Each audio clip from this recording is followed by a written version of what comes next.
In the name of Allah, who came in the person of Master Fard Muhammad, and his last and most greatest apostle, the most honorable Elijah Muhammad, messenger of Allah. If I were you, I'd listen to Yusuf. He knows what he's talking about. Thank you for giving me the opportunity to share this with you. I hope you would do me the honor of reading my letter. I trust you will get something out of it. If you do, good. If you don't, it's okay. Give it to someone you think might benefit from it. Thanks again. No excuses. You can bring the horse to the water, but you can't make him drink. You sometimes can't even bring the horse to the water, so I decided to bring the water, wisdom, to the horse. You don't have to be a Muslim or a Christian to know the difference between right and wrong, right? Am I right or am I wrong? Do you believe and understand there are benefits for doing what's right? Do you know and understand that there are consequences for not doing what you know is right? These aren't all my words, but it is similar to the way I think. It's wisdom I recognized while reading a book titled No Excuses that a brother named Bryant gave me. My letter also includes wisdom from various other sources. I told myself to share this wisdom with you. A huge part of what you're about to read came directly from me.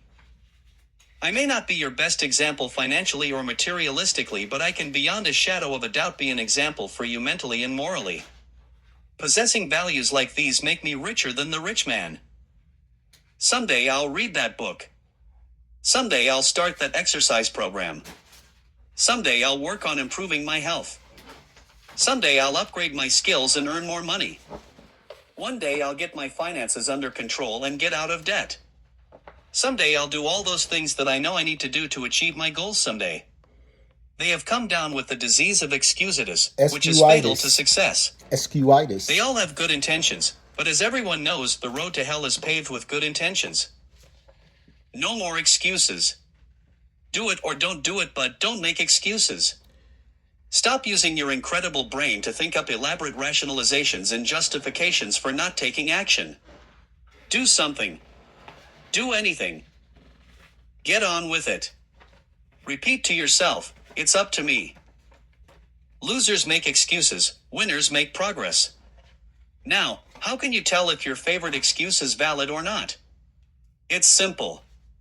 Look around and ask yourself, is there anyone else who has my same excuse who is successful anyway? When you ask this question, if you are honest, you will have to admit that there are thousands and even millions of people who have had it far worse than you, who have gone on to do wonderful things with their lives. The development of self-discipline changed my life, and it will change yours as well. By continually demanding more from myself, I am slowly trying to start a business using my talent as an artist. I caught up on schooling, taking classes, familiarizing myself with the tools in this technical day and age. The only reason, not excuse, my business isn't up and running is because of circumstances beyond my control. I'm not giving up, I just had to accept the fact that I just have to be patient. You can achieve almost any goal you set for yourself if you have the discipline to pay the price, to do what you need to do, and to never give up. I rather have nothing than have what some people call having something. At the end of the day, everybody's going to do them. Do you? It's okay, but I guarantee you'll be much better off if you do what's right. A fool and his money will soon part. Self-discipline is the ability to do what you should do, when you should do it, whether you feel like it or not. There are over 999 other success principles, but without self-discipline, none of them will work. With self-discipline, they all work, but without self-discipline, a person with every blessing, education, and opportunity will seldom rise above mediocrity. Buying expensive things that you may not need at the time can be a mistake.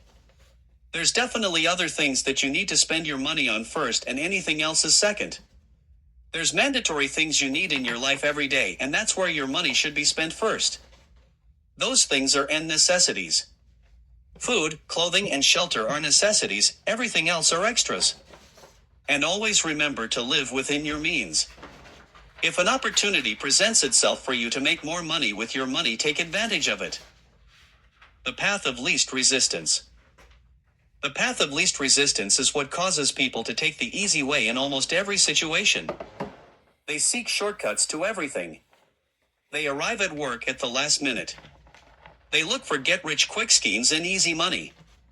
Over time, they develop the habit of always seeking an easier, faster way to get the things they want rather than doing what is hard but necessary to achieve real success.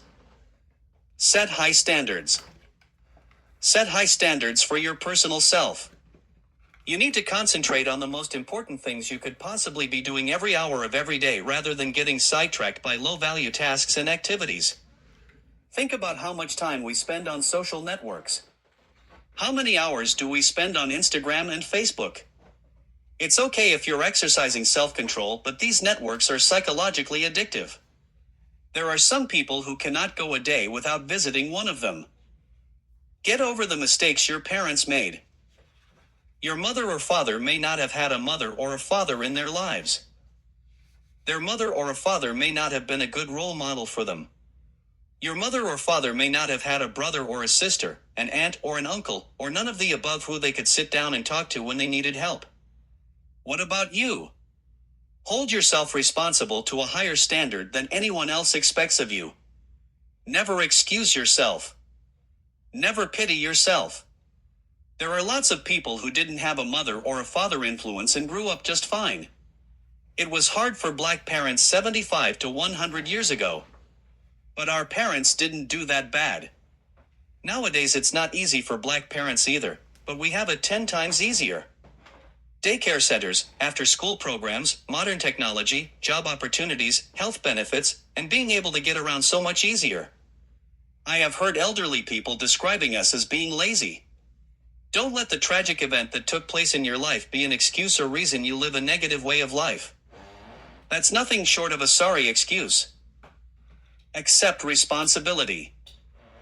Your ability and willingness to discipline yourself to accept personal responsibility for your life are essentials to happiness, health, success, achievement, and personal leadership. Accepting responsibility is one of the hardest of all disciplines. But without it, no success is possible. Failure to accept responsibility and the attempt to blame other things in your life that make you unhappy distort cause and effect. They lead to nothing but making endless excuses. Refuse to feel sorry for yourself. Remember, you are an adult. You are in charge of your own life. No one makes decisions on what you do or don't do in your life. You are the sole decision maker. Then who is responsible for most of the outcome? You. You are doing what you have freely chosen to do. Setbacks come with the territory. They are merely speed bumps on the road to success. Look for the cause for what happened rather than trying to pass off the blame onto others. Continually think of yourself as a strong, powerful person in the face of adversity. When you resolve in advance that you will never give up, your success is virtually guaranteed. In life, it doesn't matter how many times you get knocked down. All that matters is how many times you get back up. If you continue to get back up and press onward, you will eventually reach your goal. Each time you exert your self-discipline to persist in the face of adversity, you also increase your self-esteem and self-confidence. By disciplining yourself to persist through the face of all adversity, you put yourself onto an upward spiral of self-esteem and self-discipline. Persistence will eventually become like a force of nature. Remember, persistence is self-discipline in action. Always behave consistently. Whenever you act in a way that is consistent with your own values, you feel good about yourself. Whenever you compromise those values, for any reason, you feel bad about yourself. When you look back, there have probably been situations in your life when you compromised your values. And how did you feel when you finally had the strength of character to walk away from about to commit a negative act? You felt wonderful. Whenever you use your willpower and strength of character, you are rewarded with a wonderful feeling of happiness and even feeling proud of yourself. You wonder why you didn't make that decision a long time ago. Whenever you slip, whenever you do or say something that is inconsistent with your highest values, immediately get back on your horse. Say to yourself, "This is not like me. Next time I will do better." Blaming is easy. By following the path of least resistance, the easiest and most mindless behavior of all is for a person to lash out and blame someone else anytime for any reason. This is something we all find ourselves doing sometimes at one point or another. Constantly blaming other things when they may not even be at fault is so silly that it almost becomes a mild form of insanity. People become angry at things like doors that stick. They curse at tools they are using when they themselves make a mistake. They get mad when their car doesn't start. Even if it's an inanimate object, if it doesn't work properly, then the thing must be the blame.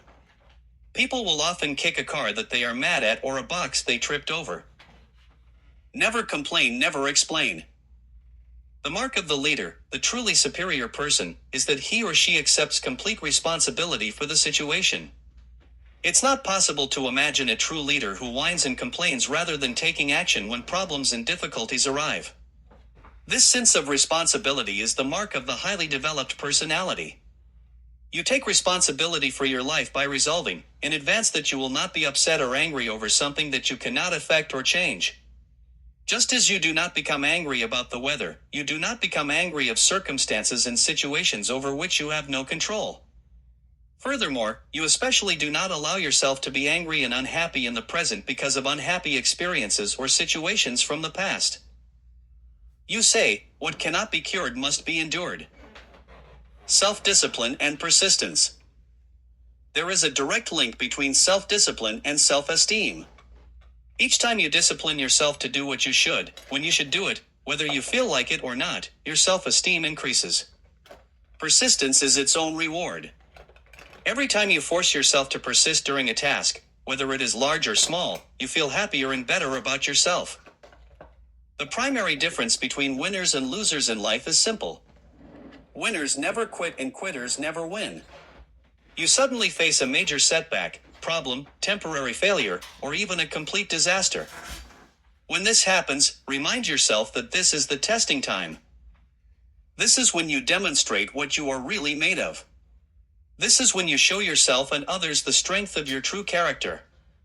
Your ability to respond effectively to setbacks, your level of responsibility is the measure of your success. However, it is not how far you fall that counts, but rather how high you bounce. Your aim should be to bounce back as quickly as possible and then set a goal for yourself higher than the one you set before you fell. Don't be surprised, shocked, or set back when things go wrong. Your best plans will often fall apart. Instead, expect disappointments and setbacks. They are a part of life. It's a reality. Take a deep breath, pick up the pieces, and continue onward. Perhaps the most important word in long-term thinking is sacrifice. Superior people have the ability to throughout their lives make sacrifices in the short term, both large and small, so as to assure greater results and rewards in the long term. Another definition of self-discipline is self-mastery. Success is possible only when you can master your own emotions, appetites, and inclinations. People who lack the ability to master their appetites become weak and dissolute, as well as undependable and unreliable in other things as well. First impressions. 95% of the first impression you make on other people will be determined by your dress and grooming, not the price of the outfit you wear, but by neatness, sharpness, and cleanliness. One of the biggest eyesores to me is a middle-aged woman trying to look 18 or 21 years old. Here's a few other examples. An overweight woman wearing spandex. Who told women who are 200 pounds and out of shape that it was okay for them to wear spandex? Overweight women trying to wear high-heeled shoes, a woman showing too much cleavage and obvious body implants. There is such a thing as too much makeup. Wearing fake long, loud color fingernails at work is inappropriate. I honestly don't know how women can type wearing them, let alone answer the telephone. Any African American woman, especially a dark-skinned African American woman wearing a bright blonde wig, definitely looks out of place. There is obviously something wrong with that picture. Some of our women don't really, that they literally look like clowns. I'm not being hard on them, I'm simply telling the truth. A woman who wears wigs all of the time gives the impression that she may be self-conscious about the length of her hair, or it shows a sign of laziness. A man might think a woman who wears weaves all the time may not be able to do their own hair, and that's sometimes the case. Cleanliness is next to righteousness. A man should always keep a clean cut. A man should always be well groomed. Braids are normally a sign that this was the way his mother kept his hair when he was a child. But you are now a man. Twists and locks are more of a style, but they're also a form of culture. Wearing them can identify you with a culture you may not be affiliated with. Again, a man should stay well groomed. A man should always keep a sharp haircut. A man should keep a clean shave. It's a show of neatness and cleanliness. Make sure you wear your clothes ironed. Never walk around with your pants sagging down without a belt. A grown man shouldn't dress like a boy. Fake eyelashes are unattractive in my opinion. Being superficial makes it official that the woman is artificial. She's trying to be someone who she's not. In most cases it's because of low self-esteem, not feeling they are pretty, wanting to fit in, and some women are just trying to find a man. The most attractive of all black women are ones that don't wear makeup, ones that don't wear tight clothing, ones who do their own hair. A modest and conservative woman gives the impression that she is natural, strong, original, and self-confident. You'll see her with her hair done at the salon if there's an occasion, or if she just felt like getting it done, but not every day. I see so many black women and men, young and old, trying to be materialistic because it's a fad. I bet if you asked half of them, they couldn't spell Versace. They enjoy foolishly wasting money on materialistic things. This shows they are vain and they thirst for attention. The most popular name brand items that make them feel luxurious are the ones that white people wear and made famous. They think it makes them look important wearing them. I'm talking about Louis Vuitton, Gucci, and several others. Some believe they look smooth and others think they look like divas, but in my opinion they just look like copycats. I'm not against spending more for quality merchandise. But there's truly a thing as paying just for the name. How can you be materialistic if you're living in the ghetto? The use of profanity is a low-class, wretched show of a negative mentally. Profanity is a show of immaturity. The use of profanity is also a sign of low morals and low values. What you dwell upon grows. If you are in a situation today in which you are not living up to your highest values, make a decision, this very minute, to confront the situation and straighten it out. The minute you do, you will once again feel happy and back in control. Discipline can also be defined as self-control. Your ability to control yourself and your actions, control what you say and do, is the mark of the superior person. Discipline has also been defined as self-denial. This requires that you deny yourself the easy pleasures, the temptations that lead so many people astray, mindlessly spending most of their time socializing and having fun in the present. Stop engaging in those activities that lead nowhere. Your ability to think, plan, and work hard in the long term, and to discipline yourself to do what is right and necessary before you do what is fun and easy, is the key. This is the mark of the superior thinker. When you master the power of self-discipline, you become unstoppable. Confidence is a good thing, but being overconfident can be a big mistake. The man that knows something knows that he knows nothing at all. What this means is that a person who is very knowledgeable in many different areas knows that the wisdom that he has is only a drop in the bucket compared to all that there is to know. Short-term gain can cause long-term pain. You might make an investment of money or emotion with the desire and intent to be better off and happier as a result. But because you acted without carefully thinking or doing your homework, the consequences of your behavior turned out to be far worse than if you had done nothing at all. Every person has had this experience, and usually more than once. It turns out that the things that successful people don't like to do are the same things that failures don't like to do either. But successful people do them anyway because they know that this is the price they have to pay if they want to enjoy greater success and rewards in the future. Whatever you do repeatedly soon becomes a habit. And a habit, once formed, is hard to break. The habit of taking the easy way, doing what is fun and enjoyable, or eating dessert before dinner becomes stronger and stronger as you practice it. Bad habits are easy to form, but hard to live with. Good habits are hard to form, but easy to live with. Everything is hard before it's easy. It is hard to form the habits of self-discipline, self-mastery, and self-control, but once you have developed them, they become automatic and easy to practice. The habits of self-discipline are firmly entrenched in your behavior. You start to feel uncomfortable when you are not behaving in a self-disciplined manner. The payoff for developing high levels of self-discipline is extraordinary. The more you practice self-mastery and self-control, the more you like and value yourself. The more you discipline yourself, the greater is your sense of self-respect and personal pride. The more you practice self-discipline, the better your self-image is. You see yourself and think of yourself in a more positive way. You feel happier and more powerful as a person. The development of self-discipline is your guarantee that you will eventually overcome all your obstacles and create a wonderful life for yourself. The development and maintenance of the habit of self-discipline is a lifelong task and ongoing battle. It never ends. The temptation to follow the path of least resistance, taking the easy way, lurks continually in the back of your mind. Nothing is more harmful to the service than the neglect of discipline, for it is discipline that gives one army superiority over another. Cause and effect. The law of sowing and reaping, from the Old Testament, is a variation of the law of cause and effect. It says that whatsoever a man soweth, that also shall he reap. This law says that whatever you put in, you get out. It also says whatever you are reaping today is a result of what you have sown in the past or necessary trials in your life.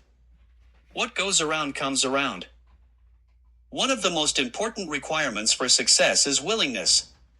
Everyone wants to be successful. Everyone wants to be healthy, happy, thin, and rich. But most people are not willing to pay the price. Pay the price. How can you tell when you have paid the full price of success? It's simple. Look around you. There it is. You can always tell how much of the price of success you have paid by looking at your current lifestyle and your bank account. Your outer world will, like a mirror, always reflect the person you are and the price you have paid on the inside. Continually upgrading your skills is like physical fitness. If you stop exercising for any period of time, you don't maintain your fitness at the same level. You begin to decline. Your body and your muscles become softer and weaker. You lose your strength, flexibility, and stamina. In order to maintain them, you must keep working at them every day, every week, and every month. I once had someone tell me, when I was bragging about the things I did last year, last month, and the things I accomplished last week, you know what he said to me? He said, "What you did yesterday doesn't count for today." I had to agree with him. Character. Your ability to develop a reputation as a person of character and honor is one of the highest achievements. What you do speaks so loudly that I can't hear a word that you say. The person you are today, your innermost character, is the sum total of all your choices and decisions in life up to this date. The opposite is also true. By the right application of thought, man builds heavenly mansions for himself of joy, peace, and happiness. By the wrong application of thought, he descends below the level of the beast. Integrity. Doing the right thing even when no one is looking is called integrity. Each time you have compromised, taken the easy way, or behaved in a manner inconsistent with what you knew to be right, you have weakened your character and softened your personality. These are courage, unselfishness, honesty, compassion, generosity, patience, persistence, integrity, along with many others. It is your level of integrity, living in complete truth with yourself and others, that demonstrates more than anything else the quality of your character.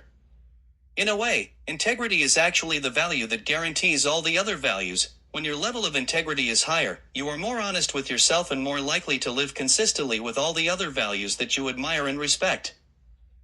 However, it takes tremendous self-discipline to become a person of character. It takes considerable willpower to always do the right thing in every situation. And it takes both self-discipline and willpower to resist the temptation to cut corners, take the easy way. Teach your children values. One of the chief roles of parenting is to teach children values.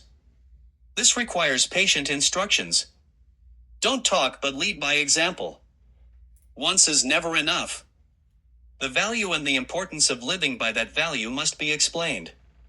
Parents must not only give illustrations but explain the reason for always telling the truth and why someone should never lie or tell half-truths. Children are very susceptible to the lessons they receive from the important people in their lives as they are growing up. They accept what you say as their parent as being a fact, the absolute truth. They absorb what you say like a sponge. You write your description of values on their souls, which are like clay, so that what you write becomes a permanent part of the way they see the world and relate to life. More than anything else, you demonstrate your values in your behavior.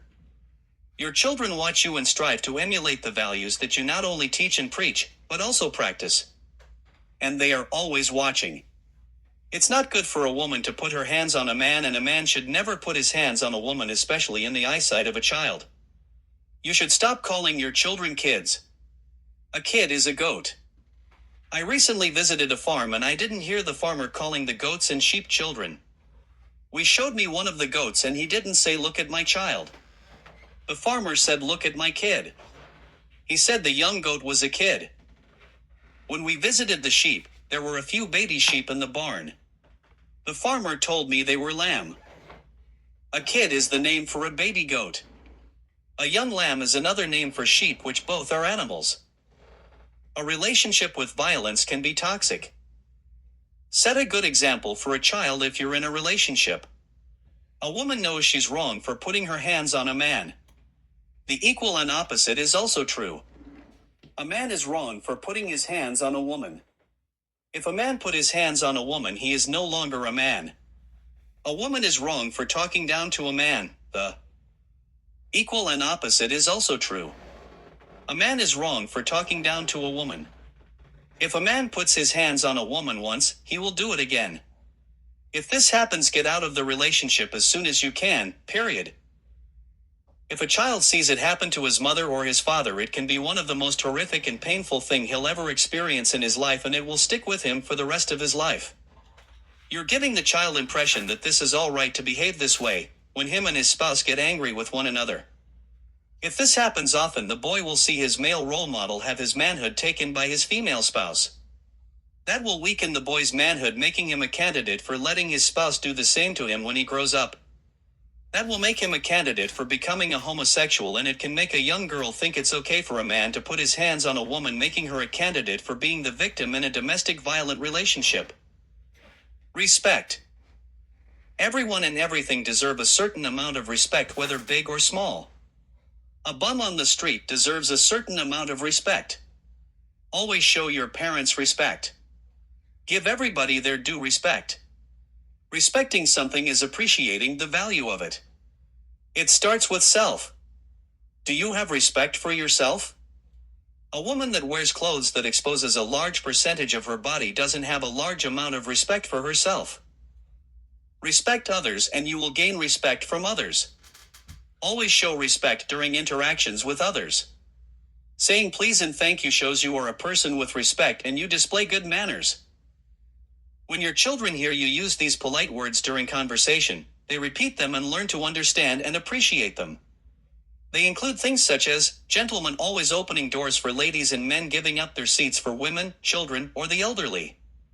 Respect is also a feeling of deep admiration for someone or something elicited by their abilities, qualities, or achievements. A person with self-respect is recognized for having it. There can even be another person who may not like you personally, but they recognize your strength because of the strong qualities you possess. At times, some of those who are jealous of you for possessing these qualities admit to themselves at times, "But I got to admit, I like the way he carries himself." You need to represent black woman. You need to stand up and represent black man. We are role models to our children. I was watching a music video the other day and I heard the word nigger 25 times. I heard the word bitch at least 30 times. The black women just kept their heads down, their booties up, and just kept comfortably dancing to the music. I heard the males not only calling each other niggers, but they were calling each other bitches and dogs. Just so you know, when you see me, I'm not your boy. I'm your man, and I'm also not your dog, I'm your brother. Be proactive instead of reactive. Focus on the solution, and what can be done now. Think in terms of the actions you can take to resolve the situation rather than what went wrong and who is to blame. Seek the valuable lesson that's in every problem. Every setback you face contains one or more lessons that have been sent to you to help you be more successful in the future. Emotions. Several studies conclude that up to 90% of the decisions we make are based on emotion. When a continuous stream of negative emotions hijacks our frontal lobes, our brain's architecture changes, leaving us in a heightened stress response state where fear, anger, anxiety, frustration, and sadness take over our thinking, logical brain. In many ways, logic is better than emotion. The more you can think critically and objectively about a decision before you make it, the more likely the decision will be the best for you. The less you are driven only by emotion and instinct, the fewer impulsive or irrational decisions you should make. Research has suggested that when we are very emotional, our critical thinking abilities decrease dramatically. As well, anger affects your thinking. Memory, creativity, and concentration weaken. Your thoughts become accusatory, exaggerated, and rigid. Always think 5 times before you speak. Trials and tribulations. All of life is a test, to see what you are really made of deep down inside. Character can be developed only in the give and take of everyday life. It is only when you are under pressure, when you are forced to choose one way or another, to either live consistently with a value or to compromise it. That's when you demonstrate your true character. Look for the valuable lessons you can learn from that experience, which will help you in the future. Self-confidence is a good thing, but overconfidence can be a mistake. Within every problem or obstacle lays the seed of an equal or greater opportunity of benefit. Your job is to find it. You are constantly making choices, one way or the other. Every choice you make is a statement about your true values and priorities, the more difficult over the easy, the right over the wrong. You like and respect yourself more whenever you make the right. You also earn the respect and esteem of all the people around you. They will look up to you and admire you. Doors will be opened for you. People will help you. On the other hand, you can have all the intelligence, talent, and ability in the world, but if people don't trust you, you will never get ahead. The only associates, never friends, you will have will be other people of questionable character. Birds of a feather flock together. Furthermore, since the people you associate with have a major effect on your attitude and personality, you can make or break your entire life by the company you keep and the quality of your character or lack thereof. There is an old Indian story, on my shoulders are 2 wolves. One is the evil, who continually tempts me to do and say the wrong things. On my other shoulder is a positive wolf that continually encourages me to live up to my very best. A listener asked the old man, "Which of these wolves has the greatest power over you?" The old man replied, "The one I feed." Truth. The core virtue of character is truth. Whenever you tell the truth, however inconvenient it may be at the time, you feel better about yourself and you earn the respect of the people around you. One of the highest compliments you can pay another person is to say that he or she always tells the truth. I was raised on the principle that my word is my bond and my bond is my life, and I will give my life before my word shall fail. A good name is worth its weight in gold. Ask yourself, what are the virtues and values I developed that makes me a valuable person? You develop values by practicing them whenever they are called for. Circumstances do not make the man, they merely reveal him to himself. When a problem occurs, people tend to react automatically based on the highest values that they have developed up to that moment. Men and women with highly developed characters behave in a manner consistent with their highest values, and they do without thought or hesitation. There is no question in their minds about whether or not they are doing the right thing. The evolution of character. In biology, life forms are categorized from the least to the most complete, from single-celled plankton all the way up the increasingly complex spectrum of life to the human being. Similarly, human beings can be organized along a spectrum as well, from the least to the most developed. The lowest forms of humans are those with no values, virtues, or character. At the highest levels of development of the human race, however, are those men and women of complete integrity, who would never compromise their honesty or their character for anything, pain or even death. When you see yourself as being calm, positive, truthful, and a person of high character, you behave with greater strength and personal power. Other people respect you more. You feel in control of yourself and any situation. Weakness cannot exist in a power-evolving universe. The strong will survive and the weak shall perish. See if you can take a deep breath and smile only for a few seconds in the middle of a time when you find yourself a little upset or very angry. Seriously, see if you can do it. Test yourself the next time you get angry. See how much of the anger goes away. You will immediately feel better. Think about something that you know makes you laugh. The problem or the reason you got angry is not going to go away. LOL, but watch how much easier it is to deal with. Your mood changes, you become calmer, you're able to think better. It works. But let me warn you, it takes strength and self-control to be able to do it. Let this be something to think about. If you don't know where you're going, any road will take you there. Lack of love for self. Not having a love for self is the root cause of hate. First, love yourself.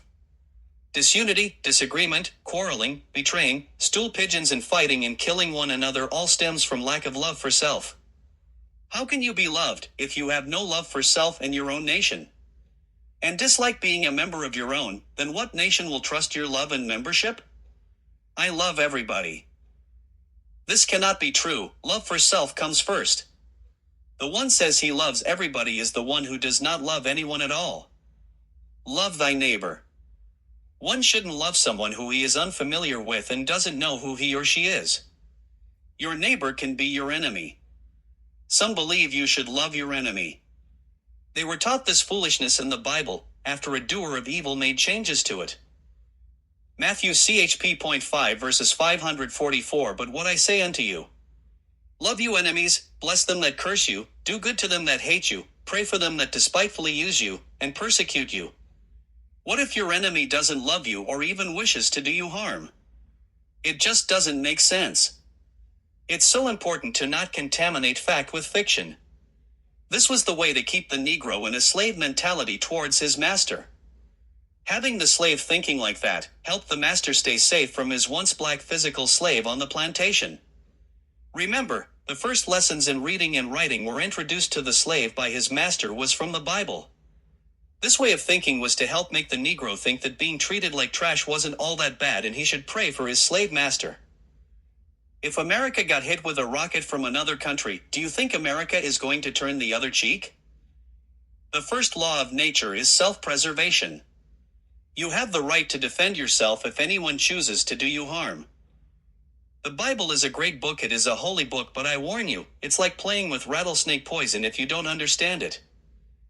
A pie-in-the-sky concept was taught to a people when they were slaves to a slave master. The slave master enjoyed his heaven on earth while he was alive. He was in good health.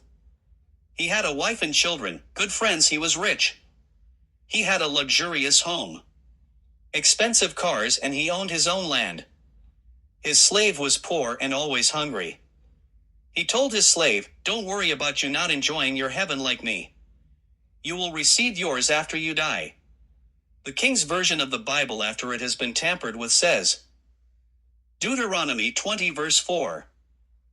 For the Lord your God is he that goeth with you, to fight for you against your enemies, to save you. Why would God say love your enemies in one place, then he says it is he that goeth with you, to fight for you against your enemies, to save you in another place? Truth and falsehood. The truth from the mouth of a liar is always questionable. How can you trust someone who lied once? If he lied once, there is a strong chance he will lie again? Their credibility has been tarnished if not destroyed. A hypocrite, regardless to where he appears or regardless to what organization he may be a member of, whether a government hypocrite, an industrial hypocrite, a business hypocrite, or a religious hypocrite. The religious hypocrite is the most unwanted and hated of all people concerned. They are also the most hated by God. They are double-crossers. They come in claiming belief and then go out disbelieving. You're going to have to do right or you're going to do wrong, but you can't do both. It's either one or the other. What's the matter? You can't do it? It is not a matter of can you do it? It's a matter of will you do it? You're not civilized enough to stop using profanity when you get angry or not using it at all during conversation? How about stop using it completely? How about telling yourself, from this day forward I'm going to stop doing all the things I tell myself I know I need to stop doing all the time? After you stop, you're going to be glad that you did. Not to mention the things you don't want to admit are wrong. Telling yourself some of the things I do aren't all that bad. This gives you weak satisfaction by using justification only so that you can continue to do them. It's not that I think you're too weak to stop. I honestly believe you don't want to stop. You know that in order to do what's right, you can no longer do the things you enjoy doing that you know are wrong. Do it today, write down at least 5 things and start there. It's easy to do wrong, but it's hard to do what's right. Patience. Patience is truly a virtue. It is so important to be able to exercise patience, especially in the day and time in which we live. It will be very beneficial to your life if you understand the importance of having patience.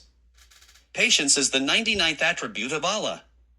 Having patience is something I admire about my father.